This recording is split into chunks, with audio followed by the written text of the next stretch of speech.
what I have in front of me here is a ginseng bonsai plant, which I brought to center our discussion today and as a metaphor for what we are discussing today in terms of contemporizing traditions. Because if you look at this ginseng bonsai plant, it's got very fibrous roots, and it is a metaphor for the balance that we seek to achieve in preserving heritage and embracing innovation. When Lynn spoke about keeping rootedness, when you look at the ginseng bonsai plant, it is rooted, heavily rooted, and in fact it's got very fibrous roots. It's in keeping rootedness in our heritage and cultural identity, but being very delicate in curation, which is what Zaf was talking about. You want to take care of a bonsai plant, you have to be very delicate in your curation. Otherwise it will die in your hands. So you have to be very delicate in the curation and in determining its shape, because you have to prune it. You have to actively engage with the plant, which is what Andrew was talking about. Where this particular ginseng bonsai plant, initially it only had one branch, but what my husband and me did was we did some marcoting, where we cut some of the branches and we joined it onto the main stem, and it branched off another way. So you need to actively engage with a bonsai plant, just as how our three lovely presenters have actively engaged with traditional forms in contemporizing tradition. So I will first be asking them to comment on one another's presentation, what their thoughts are on one another's presentation, what challenges you saw that resonate with you, what opportunities you saw in one another's work that you think, hey, I can bring this into my own work. Before perhaps we invite people from the floor to ask your questions or to give comments, to give semangat to our presenters, to buy tickets later, and of course, I also have some, some questions that I would love to ask our choreographers here today. So perhaps I could invite Lynn first. Maybe Lynn, your thoughts on what Zaf and what Andrew presented and how it resonates with you, Lynn.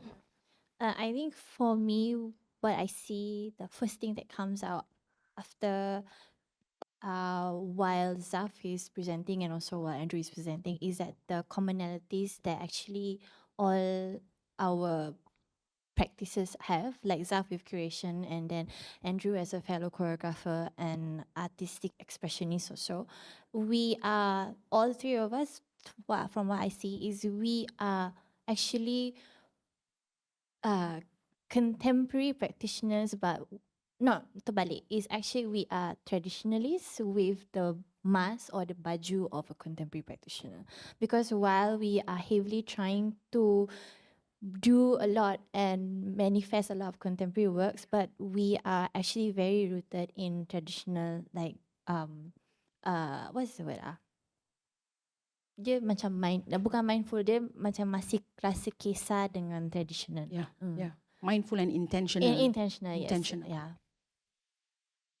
Yes. Yeah. So from my side, because macam saya mention tadi, like macam I'm still a newbie in curating in a production and everything.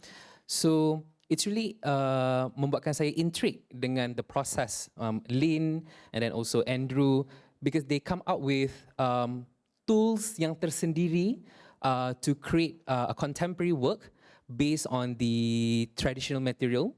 So so because like I think I have a discussion with Andrew before this when we read macam abstract your presentation, and I mentioned to him like, menariknya like on how the trauma punya ni boleh jadi salah satu yang kita boleh ketengahkan di dalam sebuah persembahan, tetapi masih lagi mengetengahkan the traditional aspect di dalam persembahan tersebut. And then saya pun rasa macam, how And then like bila saya duduk dan mendengar bagaimana like your approach cuba untuk menyeimbangkan kedua-dua aspek ini, membuatkan saya rasa macam it give me more inspiration for the next contra. Ada. So it's like, menarik. Because I do agree when she mentioned about like the mental health, which is like sekarang ni lebih ramai orang perkatakan. And then saya tu macam, oh okay, mungkin ini boleh jadi salah satu titik permulaan untuk like macam, okay, apa lagi kita boleh ketengahkan, and then dalam masa apa yang lagi kita boleh ketengahkan isu sekarang ini, tetapi dalam masa yang sama kita cuba untuk pandang ke belakang semula, what kind of material yang kita boleh gunakan supaya apa yang dekat belakang tu tidak tertinggal belakang sahaja dan kita bawa bersama pergi ke depan bersama-sama. And then Andrew, how about you? Hebat. Yes, hebat. Tahun depan panggil. Panggil jadi moderator. Silakan Andrew. Okay. From my side, Yes. I agree with both of my fellow panelists about, yeah, we are traditionalists with a mass of contemporary. Tapi saya ada soalan juga. Yalah, silakan. Kita traditionalist with a mass of contemporary, or kita contemporary with a mass of traditionalists? Bertopeng-topeng kita ya. Ya. Tapi yang pentingnya adalah apapun, di manapun, Ya. sebesar apapun, secambah tu, sesubur manapun, berbalik kepada akarnya juga. Berbalik kepada akar. Yes. Ya, berbalik kepada akar. Tepat sekali. Ya, thank you so much for those opening thoughts. I invite comments, or any questions that we have from the floor. Yeah, if you have no questions, at least you could give a comment on what you thought of their presentation. Yes, please. Okay, congratulations to three of you. Actually, I want to ask Andrew and Zaf. Okay, Andrew, for Swan Lake, your piece.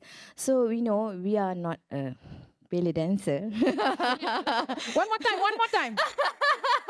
Abang Man tak sempat tengok. Yes. So we are not belly dancer. And then most of them is ballet dancer. Then how you give the movement to the dancer in that choreography? And for Zaf, because saya follow awak punya kontra, very good, and you ada improvement, banyak improvement yang I tengok. Daripada awal awak buat just yang kita nampak kadang-kadang contemporary ni, okay, kita ambil tarian klasik and then kita masukkan dia jadi contemporary tradisi. So bagaimana you nak suruh koreografer tu buat kontra tradisi menggunakan elemen tradisi? Because salam also tradisi, budaya juga also tradisi, not the movement sesebuah tarian tradition yang kita ada. So itu soalan saya. Thank you so much for your questions. Yes, Andrew. Ballet dancer, belajar tradisi.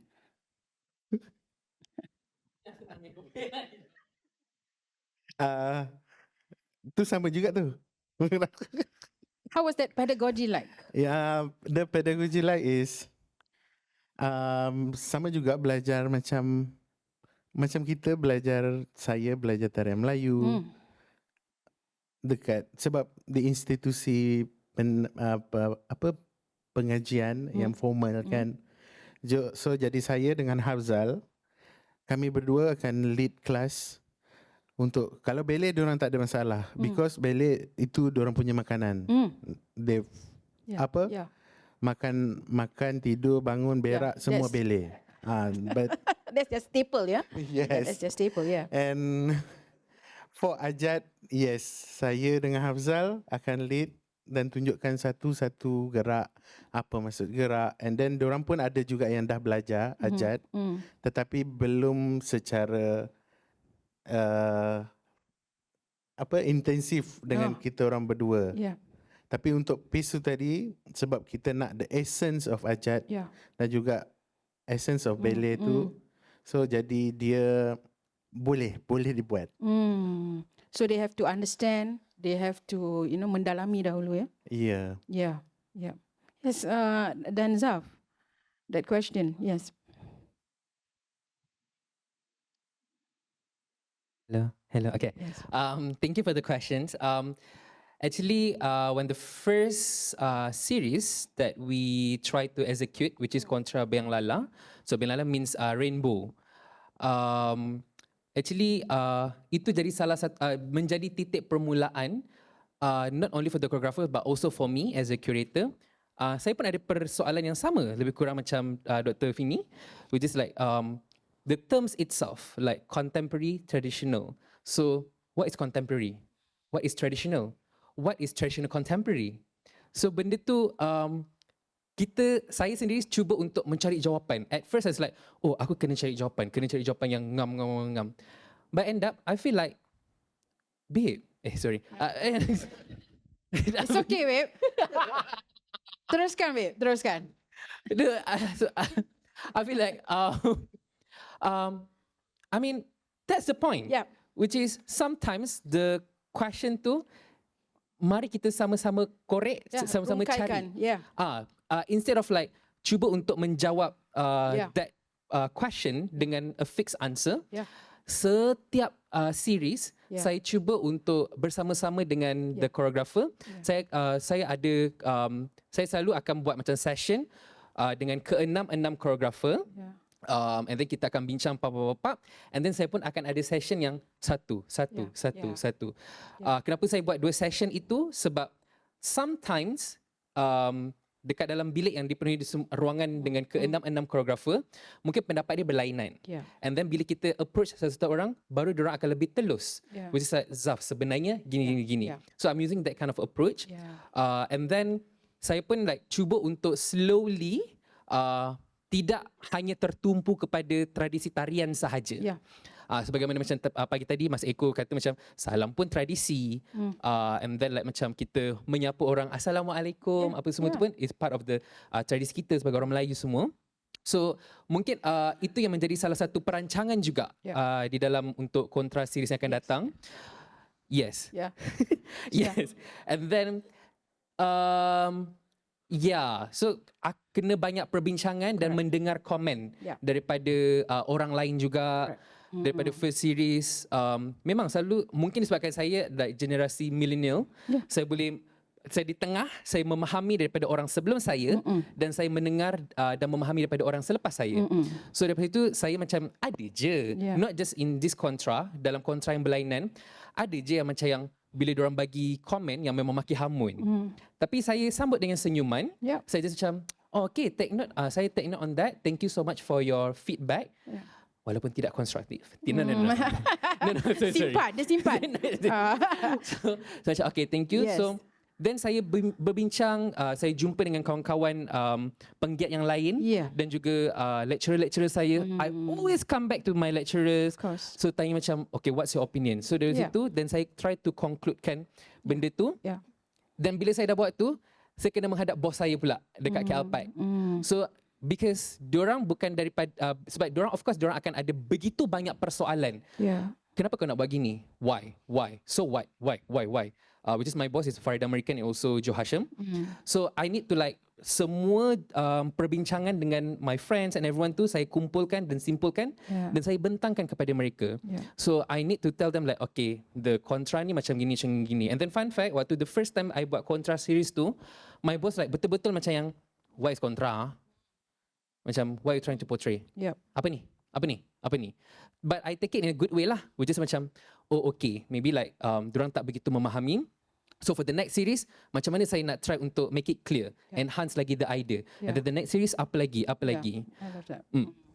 I love that because like what you mentioned even in your presentation, the fixation should be on the collection, not the curator. It's not a personal comments on yourself as curator, but more of as a collection, how can we make it better?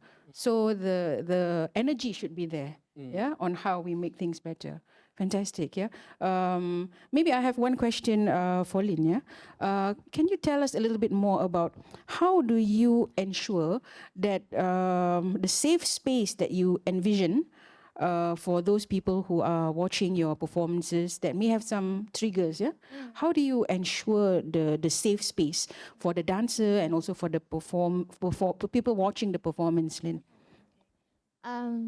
Firstly, to be honest, this idea of safe space, I know that it hits a lot of nerves for a lot of people, but also at the same time, because for the past, like maybe I could say 1 or 2 years, that this word safe space has been utilized in a very, from a negative standpoint, because they want to use that to mask certain things. But for me, the understanding of safe space is just for the categorization of what will be presenting and what possible cognitive, I wouldn't say disabilities, but cognitive disruptions is already for the people specific. So that trigger I know is specific for people with either PTSD or very mild abusive relationships. Because at this moment, there's already a plethora of understanding and terms for different forms of abuse. So there's even like as little as verbal abuse.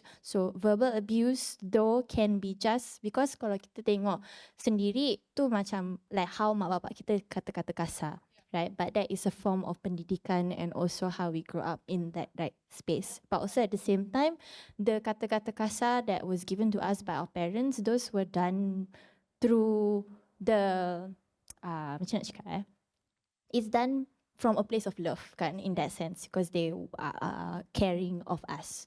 But then there are also the verbal abuse that maybe some people get that manifest into a bigger form of macam jadi sampai dia destructive to that person, is a form of verbal abuse by dia ada link to physical abuse. So with physical abuse, then it's verbal abuse, and then it's a collective form of abuse, then dia jadi domestic abuse. So for me, to just carry a topic of domestic abuse, I need to be mindful that dalam kategori domestic abuse ni also have the verbal abuse, physical abuse, but it's also centered to just relationship between intimate partners. So it's not forms of abuse from your parent or your teacher or what. So then from there is a trigger warning that I would put before the start. So it's a synopsis, atau then it's just a disclaimer in like the promoting everything, or in like the whole piece itself. Sebelum I start, dia dah ada a heavy direct verbal introduction that this is going to talk about this one. So recently in a work that I did called Geylang, so the entire work revolves around a sexual assault case that I personally did interpretations for. So it was a sexual assault and then physical assault that was happening from 2 foreign domestic workers. So the start was a verbal punya, it was a it was an audio overlap. And then after that, it was just a solo mover. But the start was already there. And then the punya background sounder is this. It was a clip that I took from the transcriptions that I did. So I did get permissions for that. So it was okay. So before the start is already giving that layer yang tadi I mentioned before, to prepare people that it's gonna go there. Because I also don't want to macam trigger warning ni, trigger warning that one. It's already like, I want to encourage because part of the trying to help them to also move forward is also for them to be able to understand how. So most of these cases is people, they don't even want to look in that direction because they think that it's too in your face and then it's too scary for them. So sikit-sikit kasih, little bit by bit give. Direct translation. So then in the sense that they are, maybe it's also a bit of manipulation, but also at the same time, I want to start to at least for them to have a place to just, I'm already in the middle of watching this, but actually it's not so bad.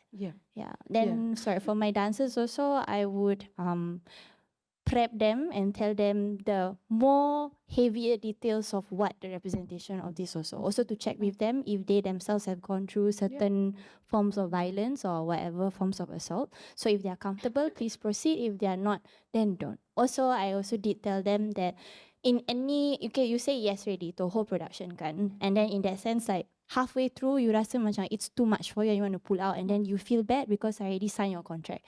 But I also lay out that in the case that even if you want to pull out the day before because somehow it got too much for you, it's still fine. Because my choreography is being how to say, mold in a way that it can fit with 1 or 2 person missing can. So 5 people but 1 person missing can. 4 person missing can. So it can either be a solo, duet, a trio. So the choreography itself is flexible according to the preference yang I cakap tadi. Yes. I love that idea of creating that space. It's so important because there are some things which are difficult with words, but dance makes it better and easier. Yeah, fantastic. Another soalan or another comment from the floor. Yeah, maybe just one more. Silakan, Awaman. Terima kasih. Saya tertarik dengan karya awak tentang menggabungkan elemen ballet. Mengingatkan saya pada tahun 84 waktu di Filipina under the Center Cultural Philippines under Alice Reyes.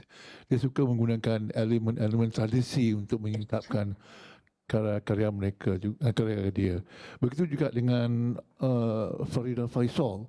Ya, dia menggabungkan ballet, elemen ballet sangat kuat sekali dan dia menggunakan elemen-elemen klasik seperti tari Jawa. Soalan saya adalah, apakah ini has a one go aja ataupun anda akan perlu ada penerusan tentang menyingkapkan tentang ballet dengan tradisi ini? Yeah, that's for you, Andrew. Yes. Atau just a one off gitu kan? Okay, sir. Thank you for the question. How should I say? Yes, in upcoming production ada satu lagi yang saya dalam proses sekarang ni. Saya cuba dengan producer, boleh ke saya cerita? Boleh ya? Boleh ya? Ceritalah. Takut macam apa? Spoiler alert. Spoiler alert. Okay. Okay. Untuk yang upcoming production, saya terfikir dengan apa? Untuk mengambil ballet. Kali ini saya cuba untuk buat solo pula. Tapi kali ini dengan point shoes untuk menggambarkan satu spesies insek, iaitu kalau sini kunang-kunang. Kunang-kunang, fireflies ya? Yes. Fireflies. Yang di mana waktu kecil saya tu, fireflies tu kita orang memang memang waktu petang fireflies. Itulah hiburannya. Sekarang waktu petang tak ada dah fireflies. Waktu petang semua masuk bilik tengok TV. And then saya menjadikan idea tu untuk daripada idea berajat tu tadi, ballet dengan ajat, dan maka terhasillah idea untuk kunang-kunang tu untuk upcoming production kali ni. Dan saya rasa ia satu cabaran juga, and then disebabkan apa? Selain daripada fizikalnya yang maybe kita boleh bincang dalam next. Untuk menggabungkan dua benda yang sangat asing. Challenging ya? Yes. And then saya suka cabaran tu. Yes. Challenging but inspiring. Challenging but inspiring, yeah. Okay, because we are running short of time, I would like to thank our three panelists, and I want to close by referencing again to this bonsai plant in front of me. I want to talk about how it is resilient, this bonsai plant is adaptable. And similarly, may the three of you continue to be resilient in your practice and ensure that, you know, the kesenian that we love so much will continue to thrive. And if I may get, Andrew's permission for me to say a line from what you shared with us just now, parai urang ketuai ganti tubuh kami. When the elders leave, here comes us, them, yeah, the future. Yeah. Thank you very much, everyone, for the session. Terima kasih banyak.